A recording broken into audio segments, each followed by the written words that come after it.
Todo mundo usa a palavra sonho em todas as formas, fala muito alucinações, né, dos loucos, mas ninguém fala nesse fenômeno que 60% da população tem, que são as imagens hipnagógicas, né? São imagens mentais, coisas que não existem, que você vê, tem a percepção. E eu vejo isso naquele momento entre o sono e a vigília, quando você está nem dormindo e nem acordado, dormindo e acordado. Algumas dessas imagens, que eu considero mais inteligentes, eu transformo em pintura.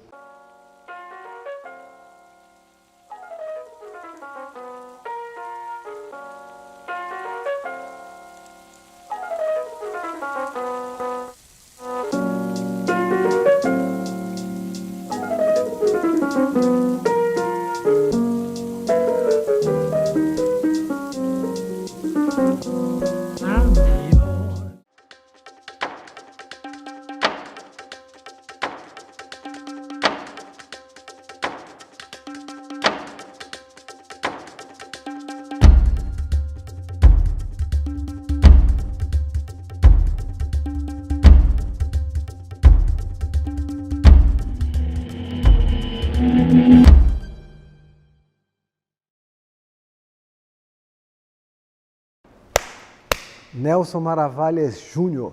Maravilha. Não, maravilha não, Maravalhas. Eu falo, o cara não entende. Nasci em Humaitá, no Rio de Janeiro, numa clínica ali. Morei 3 anos no Rio de Janeiro. Meu pai já se mudou para o Amazonas. Do Amazonas nós fomos para a Bahia, interior da Bahia, Itabuna. E aí, finalmente, ele foi chamado para a Universidade de Brasília, veio ser professor aqui. E aqui a gente ficou, ele ainda continuou a sua vida voltando para a Bahia, que ele mudava muito de emprego, ele brigava com chefes, não conseguia ficar, então minha família foi sempre mudando muito. Isso causou, eu acho, na minha cabeça, uma coisa muito forte, essa mudança contínua. Mesmo aqui em Brasília, a gente mudou várias vezes. E eu acho que a cada mudança eu me sentia sempre de novo do zero.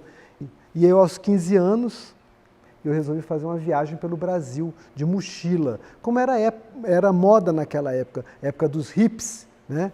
E a gente andava pelo Brasil, a bordo de caminhão, pedindo carona, né? Essa viagem ela foi interrompida, já voltando para Brasília. Maranhão, à época, era o grande produtor brasileiro de jamba, como se chama no Maranhão, vulgarmente chamado maconha. Os índios fumavam, como não sei se talvez até hoje fumam. As pessoas do povo tinham seus quintais. Era uma coisa do dia a dia. Então eu me dirigi a uma tribo indígena chamada tribo Coquinho, não sei se é etnia, o que era, chamava Coquinho. Ia chegando lá, estava com a mochila cheia de roupa, já com esse intuito de trocar com eles. Então saiu todas as roupas e entrou mais ou menos 1 quilo, sei lá quanto, nunca pesei aquilo, mas era uma mochila daquelas do exército, cheia. E eu comecei a voltar para Brasília. Eu sabia que no meio do caminho tinha uma coisa da Polícia Federal, uma delegacia.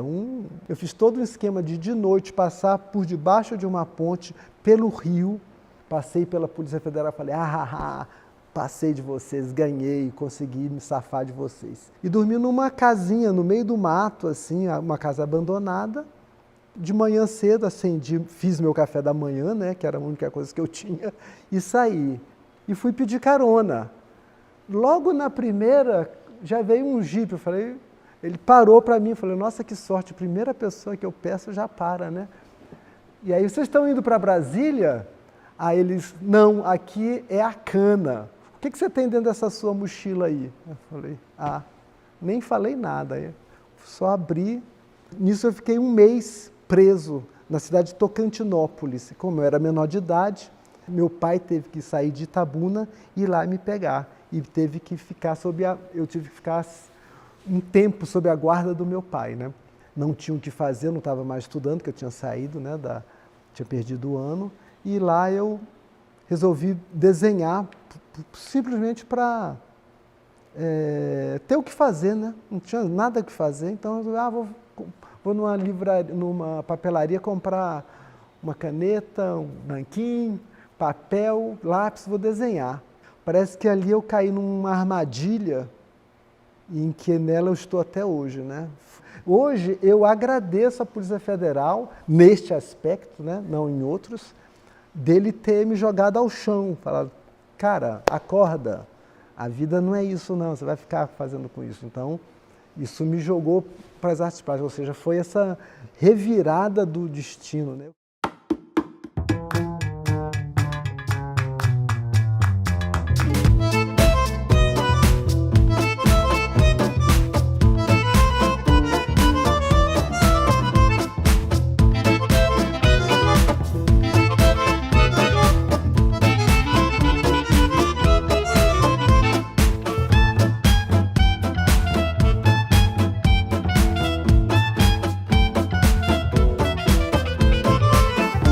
Minha mãe, logo que eu voltei de Itabuna, viu que eu estava desenhando e ela mesma estudou e conhecia o famoso Augusto Rodrigues, esse fundador da Escolinha de Arte do Brasil no Rio de Janeiro. Esse Augusto Rodrigues foi o fundador da chamada educação artística no Brasil. E ela me mandou ainda não estava estudando, me mandou numas férias para Rio de Janeiro para estudar nessa escolinha. Primeiro dia de aula, eu trabalhei, aí fui para casa, lá na casa até da minha tia. E de noite eu tive a minha primeira imagem pinagógica. Eu acho que ela de alguma forma excitou meu cérebro visualmente e que eu tive minha primeira imagem pinagógica, primeira dessa série ininterrupta até hoje, né? No segundo dia, então, eu cheguei e queria pintar essa imagem. Eu cheguei para a professora e falei, professor, eu quero um papel preto, uma tinta ocre, uma branca e uma preta e uma vermelha. Ela olhou para mim e falou, por que você quer uma coisa tão certa? Porque naquela época era muito o laissez-faire das artes, né? Era para fazer o que quiser na hora, sem pensar em nada. Aí eu falei, olha, eu vi uma coisa de noite antes de dormir. Ela, tá. No outro dia, essa professora me traz uma reportagem de jornal de que numas universidades americanas está fazendo experimentos com os estudantes, justamente medindo essas imagens que se tem nesse período.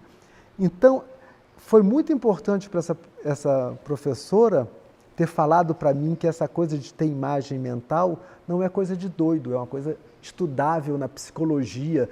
E eu resolvi ser uma espécie do campeão da imagem pinagógica. Eu sou o propagador desse fenômeno benigno, super bacana, bonito, que você chega a estados muito ricos de funcionamento cerebral sem a ajuda de qualquer substância externa. Você não precisa daquela coisa lá do Maranhão, e nem de ácidos, nem de cogumelos, e nem de nada, apenas pelo estar entre o sono e a vigília. E quando eu falo, as pessoas falam, eu tenho, mas por que você nunca falou? Eu sempre achei que era uma coisa meio de... Ou esquece, porque entra logo no sono, né? Ou acha que aquilo é uma coisa, uma espécie de loucura dela. Então ela não fala.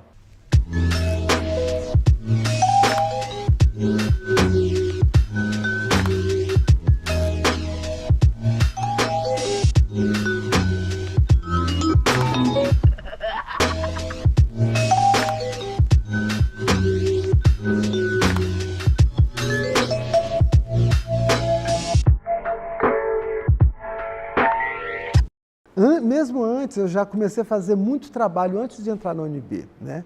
Eu já comecei a trabalhar alucinadamente assim, mas ainda não estava...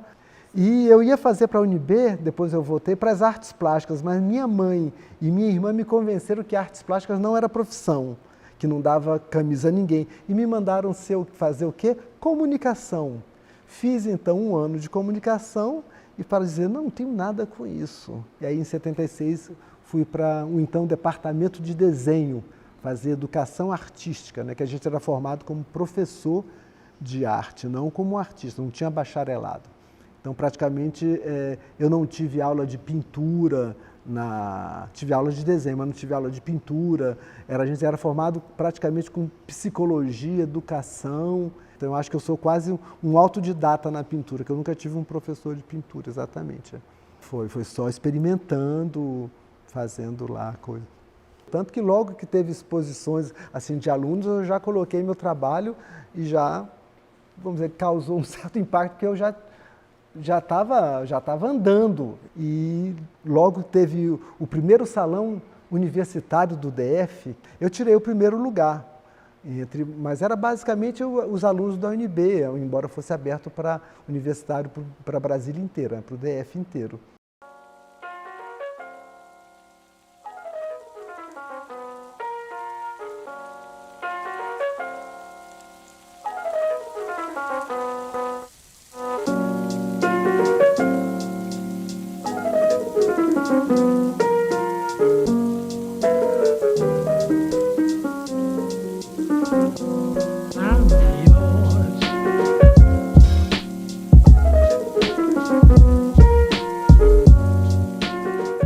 Depois que eu terminei o UNB, eu já engatei o meu mestrado, eu já fiquei pensando em fazer mestrado, né? Então eu escolhi uma escola e já fui aceito, em Chicago. Uma escola em termos de pintura, né? de movimento artístico, bem diferente da de Nova York e da Califórnia, que eram os imagistas, e também os monstros, eram dois grupos de artistas que tinham um trabalho que eu posso dizer que tinha uma semelhança com o meu. Eram figurativos, a escola de Nova York sempre uma coisa mais abstrata. Eu fiz essa disciplina, olha o nome, Outsiders, Visionaries and Eccentrics, visionários, excêntricos e marginais. E durante essa disciplina o professor falou, olha, vá ver essa exposição que está tendo na Universidade de Chicago, que ficava no sul de Chicago, da exposição Prinzhorn, vá ver lá trabalho de louco, de pessoas psicóticas.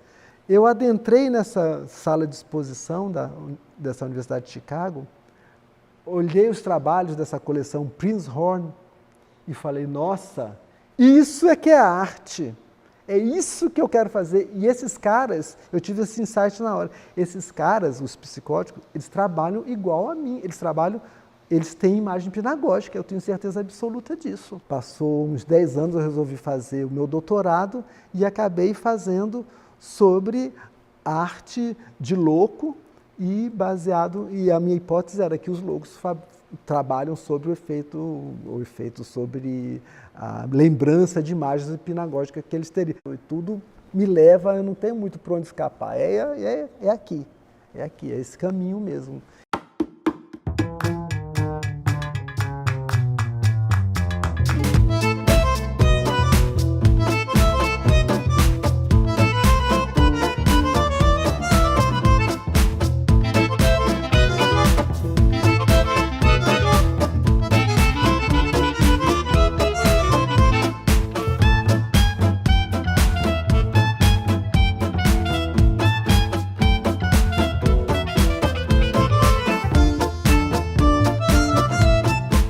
Pintura alegórica é o grande ramo, que são as pinturas feitas a partir de imagem pinagógica, porque eu acho que o trabalho que a cabeça faz ao criar essas imagens é um trabalho de alegoria, né?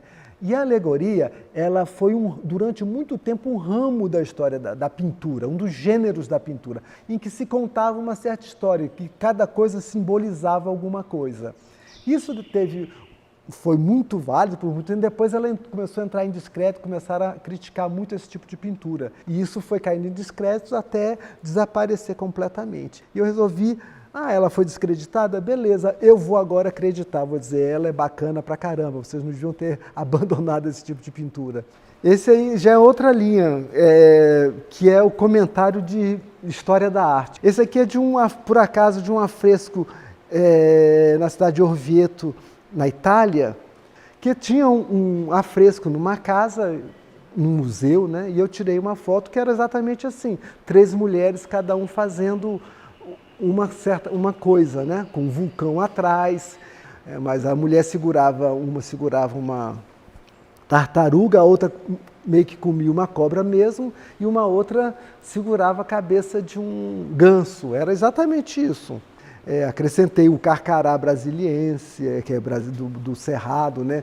O caititu brasileiro, então tem elementos brasileiros. Tem um vulcão que não tem no Brasil. Então é uma cena universal. São 3 mulheres e há escrito sobre elas, né, que é a que se dá, aí aqui se come e aqui se esconde. Então tem uma brincadeira aí com o português também, né? Mas eu não tenho só esse, né? Eu tenho esses outros trabalhos que são esculturais, que já anda por outras coisas. Eu achei um bocado de madeira desses... O pessoal corta, né, em Brasília, que as árvores crescem muito. Então eu estava passando, o pessoal estava cortando essas árvores enormes, eu peguei um bocado de madeira pesadona, muito pesada.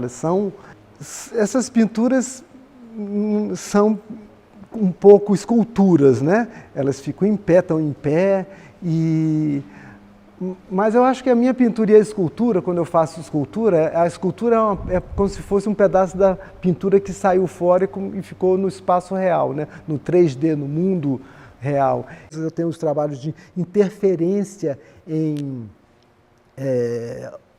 objetos e coisas já existentes, que por exemplo, eu pego um cartaz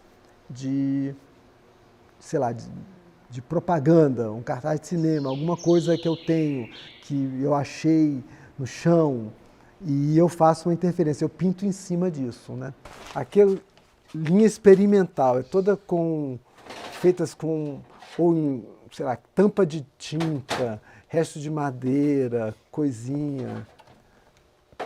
Aqui tem cabelo, um pedaço de madeira, um bicho ali, uma mariposa. Aqui é só doideira braba mesmo, ebó e tudo mais. Tem uma coisa parecida, se você for ver. É uma coisa que eu acho que está acabando, está indo para o lixo e que eu tenho que recuperar. Então eu tenho essa tendência a não deixar a coisa se perder, eu tenho que trazê-la de volta.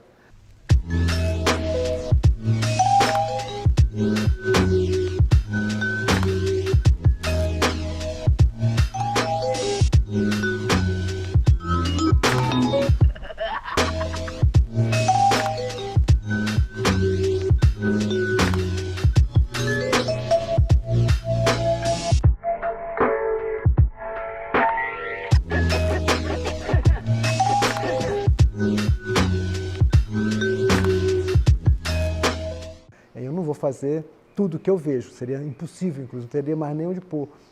Eu já não tenho onde pôr selecionando, então eu só faço aquelas que eu acho que são interessantes. Então eu nem escrevo, eu deixo na cabeça, guardo, e ela vai passar por um teste de tempo na minha cabeça. Se eu esquecer, é porque ela merecia ser esquecida.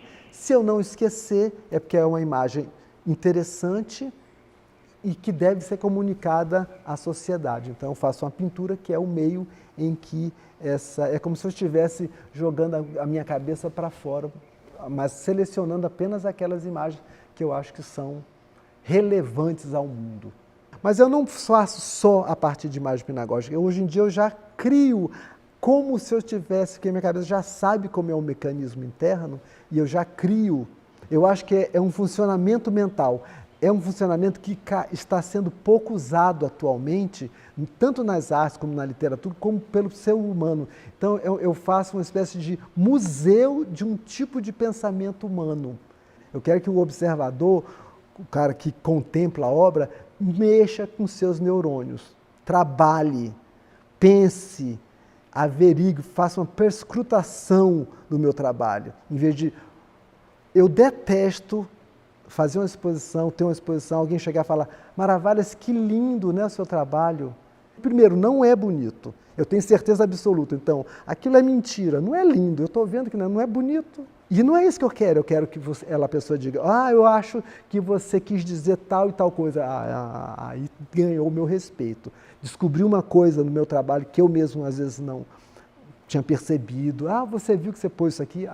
Isso sim. É uma atitude um pouco arrogante, talvez, eu acho, mas eu acho que eu tenho essa missão de fazer as pessoas pensarem. Eu acho que eu estou aqui para isso, para incomodar, para fazer pensar. A arte tem que ser, acho, mais para uma rabada com agrião ou um café sem açúcar depois. Mas não é o sorvetinho que vem depois. A arte devia ser essa coisa substanciosa, que dá, que alimenta e que exige mais do observador que olha a arte, como alguém que come a rabada vai precisar usar mais trabalho de intestino para digerir aquilo, mas aquilo vai dar substância, vai dar força, vai dar energia a ele. E não aquela coisa doce que só para o paladar, mas para a saúde aquilo não é muito bom. As pessoas associam o meu trabalho ao surrealismo. Não é surrealismo, porque o surrealismo queria justamente isso, o absurdo pelo absurdo, a coisa incompreensível. Isso não é para ser entendido. E isso ficou um pouco como o que é legal na arte é para que ela não seja entendida. Eu acho isso tolice. A arte é para ser entendida, sim, é capaz. Porque é algo incompreensível? Porque tudo é capaz de ser compreendido. Toda a natureza é compreensível. É possível de ser compreensível. E o homem trabalha para compreender. Olhe, pense e crie uma ficção na sua cabeça. Eu tenho uma, você pode criar uma.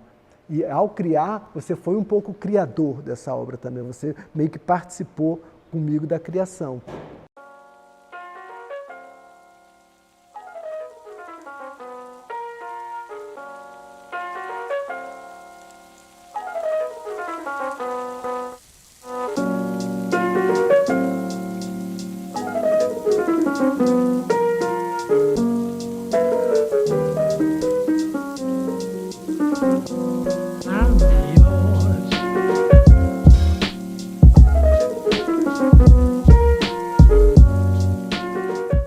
É porque se eu fosse viver disso, eu estava em maus lençóis, né? Então, e como eu acho que eu tive meu pai, minha mãe foi professora também, meu pai é professor da Universidade de Brasília, inclusive, e eu tive essa coisa de fazer mestrado meio que automático, eu nem não pensei em outra possibilidade, né? E foi a única saída, ainda bem que eu tive uma profissão que me deu o pão de cada dia, porque aí eu pude fazer minha pintura do jeito que eu quero, sem ter que vender. Imagine se eu tivesse que vender minha pintura. Eu ia ter que pôr muito açúcar nela, nesse café. E hoje não, ela não é uma mercadoria, ela fugiu dessa coisa do mercado da arte, que eu nunca tentei. Tentei algumas vezes entrar nesse mercado da arte, porque todo mundo fazia, todo mundo vendia. Eu falava, eu também tenho que vender. Mas até eu demorei um pouco a ver. Não, você não precisa disso, não vai ficar querendo vender seu trabalho. Eu até vendi trabalhos há um tempo atrás, eu fiquei arrependido porque quebrava uma coisa. Às vezes eu tinha uma pintura que dialogava com outra, eu vendia uma, a outra ficava meio órfã. Então, ainda bem que eu fui ser professor, porque me deu essa liberdade total. Eu posso fazer o que eu quiser, não devo nada a ninguém, não preciso vender. Então, e me obrigou sempre a estudar, né? O professor é um cara que é um estudante eterno. Pois é, meu pai foi bioquímico e engenheiro agrônomo, né? Essa era a profissão dele.